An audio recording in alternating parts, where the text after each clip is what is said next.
So మనం ఇప్పుడు మాట్లాడబోయేది మనకి తెలుసు 2025 వచ్చేసాయి, కొత్త సంవత్సరం. రాశి ఫలితాలు కూడా మనం మాట్లాడుకున్నాం. ఎవ్రీ నెల నా రాశి ఫలితాలు చెప్పడం అలవాటే కదా, ఈ ఛానల్కి చాలా చెప్పున్నాను. ఇప్పుడు మేజర్ ఈవెంట్ 2025లో ఒకటి జరగబోతోంది. అంటే 6 ప్లానెట్స్ మనకి ఒక చోట ఒక హౌస్లో ఉండబోతున్నాయి. అంటే ఏ రోజు ఏమిటి అనేది మాట్లాడదాము. ఇది ఎక్కడ జరుగుతోంది అంటే మీనంలో జరుగుతోంది. అది March 30th జరుగుతోంది. ఏమేమి ప్లానెట్స్ ఉన్నాయి అనేది కూడా చూద్దాము. అంటే శని మనకి తెలుసు March 29th మూవ్ అవుతున్నారు. అలాగే ఏంటంటే ఇప్పుడు మార్చ్ 2025 నేను మాట్లాడేది. జూపిటర్ ఏమో ఇంకా మార్చ్లో మనకి వృషభంలోనే ఉన్నారు. అండ్ మార్స్ అంటే ఏంటి, కుజుడు ఏంటంటే మనకి తెలుసు స్తంభించిపోయి ఉన్నారు. And also Mithunam and also మనకి ఏంటంటే మన కర్కాటకానికి అంటే నీచపడి కూడా ఉన్నారనమాట, పైకి కిందకి వెళ్తూ ఉన్నారు. సో మిగతా 6 ప్లానెట్స్ అంటే ఏంటంటే ఇప్పుడు మనకి మూన్ని కూడా మనం ఇక్కడ చేర్చుకుంటున్నాము. సో శని ఏమో నేను ఇందాక చెప్పినట్టు కుంభం నుంచి మనకి మీనం March 29th వెళ్తున్నారు. అలాగే ఏంటంటే సన్ ఏంటంటే March 13th 14thలో మనకి మీనానికి వెళ్తున్నారు అనమాట. అలాగే రాహు మనకి తెలుసు మీనంలోనే ఉన్నారు. అలాగే ఏంటంటే మూన్ కూడా ఈరోజు అందులోనే ఉండబోతున్నారు అనమాట. అలాగే వీనస్ కూడా మనకి తెలుసు ఇప్పుడు మీనంలోకి వస్తున్నారనమాట, especially March 30th. And also బుధుడు కూడా ఇదే రాశిలో March 30th ఉంటున్నారు. మనకి తెలుసు చంద్రుడు 2 రోజులకు ఒకసారి మారుతూ ఉంటారు కనుక ఇది ఒక 2 రోజుల వరకే, 2 రోజులు 3 రోజుల వరకే 6 కూటమి జరిగిపోతుంది. 6 ప్లానెట్స్ లేకపోతే 5 ప్లానెట్స్ కూటమి అంటే ఒక మంత్ వరకు ఉంటుంది.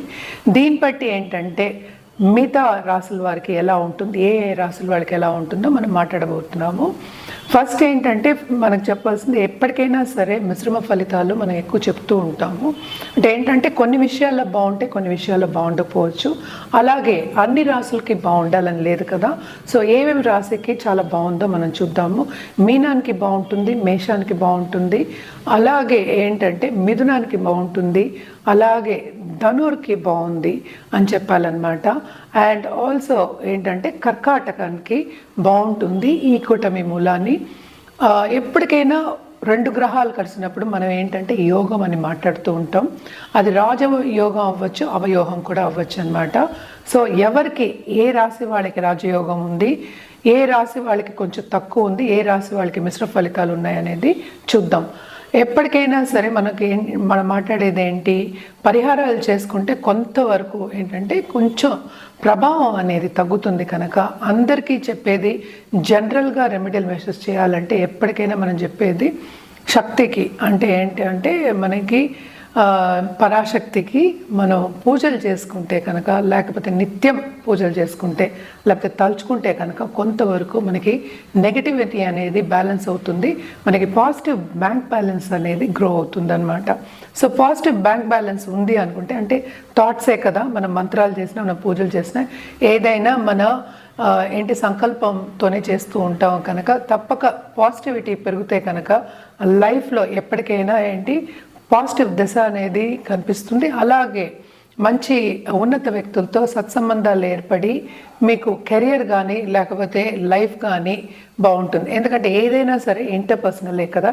ఇప్పుడు 5 ప్లానెట్స్ 6 ప్లానెట్స్ కూడినప్పుడు అప్పుడే కదా ఒక విషయం ఒకటి జరుగుతుంది. ఒక ఏంటంటే ముందుకెళ్ళాలన్నా వెనక్కి వెళ్ళాలన్నా స్తంభించిపోవాలన్నా అప్పుడే జరుగుతుందన్నమాట.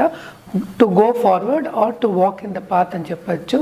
సో ఎప్పటికైనా సరే అన్ని రాసుల వారికి బాగుంటుందని చెప్పలేము, మిశ్రమ ఫలితాలని చెప్పాలి. నేను చెప్పిన ఇదే ఏంటంటే పరిహారాలు చేసుకుంటూ ఏంటంటే అన్ని రాసుల వారికి మీరు చూసుకోవచ్చు అనమాట. మీ రాశికి ఎలా ఉందో కూడా చూసుకోవచ్చు. ఎప్పటికైనా పరిహారాలు అనేది వెరీ వెరీ ఇంపార్టెంట్. అదొకటి కాకుండా మనం మాట్లాడేది ఏంటంటే ఒక టాపిక్ గురించే కనుక ఎప్పటికైనా మీరు మీ జాతకాన్ని పరిశీలించుకుంటే, అంటే వ్యక్తిగత జాతకాన్ని పరిశీలించుకుంటే కనుక తప్పక రిజల్ట్స్ అనేవి డిఫరెంట్గా ఉంటాయి, రెమెడియల్ మెషర్స్ అనేవి డిఫరెంట్గా ఉంటాయి. ఏదైనా సరే మన జాతకం పట్టే, మనం పుట్టిన తేదీ, మనకి టైము, ప్లేస్ ఆఫ్ బర్త్ అవన్నీ మార్చలేము కనుక మీ జాతకం చూసి మీకు పరిహారాలు ఇవ్వడం కానీ, లేకపోతే ఏ గ్రహాలకి ఏ పరిహారం చేయాలి, ఎలా కంట్రోల్ చేయాలి, లేకపోతే ఒక జాతిరత్నం వేసుకోవాలన్నా కానీ మీ వ్యక్తిగత జాతకం చూపించుకోవడం మంచిది. మకర రాశి వాళ్ళకి కూడా ఈ కూటమి అంటే 6 గ్రహాలు మనకి మీనంలో ఉన్నారు కనుక చాలా బాగుంటుంది. ఎందుకంటే ఫస్ట్ ఏలర్స్ అనేది వెళ్ళిపోతుంది మకర రాశి వాళ్ళకి. కొంత ఊరట ఈ పీరియడ్ అనేది చెప్పుకోవాలి. ఎందుకంటే మార్చ్ 29 ఇందాక చెప్పినట్టు మనకి మీనానికి వెళ్తున్నారు. ఈ రాశికి అధిపతి కూడా సంచారం 3వ ఇంట్లో జరుగుతోంది కనుక క్రియేటివిటీ అనేది డెవలప్ అవుతుంది, ఆపర్చునిటీస్ ప్లెంటీ వస్తాయి, నిరుద్యోగులకి ఉద్యోగ అవకాశం వస్తుంది.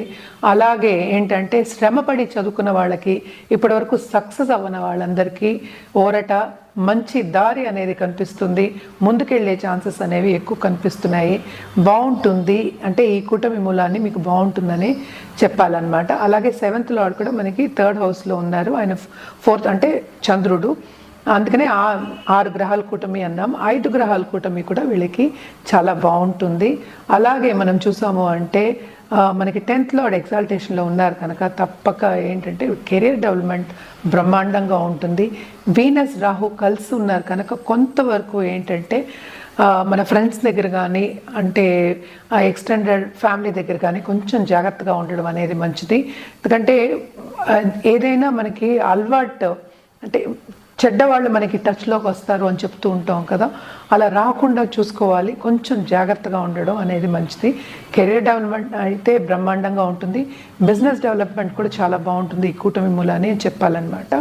అండ్ ఆల్సో మనం చూసాము అంటే మనకి బుధుడు కూడా ఏంటంటే మనకి ఈ హౌస్లోనే అంటే మీనంలోనే ఉన్నారు కనుక కొంతవరకు ఏంటంటే మన కమ్యూనికేషన్ స్కిల్స్ అనేవి పెరుగుతాయి.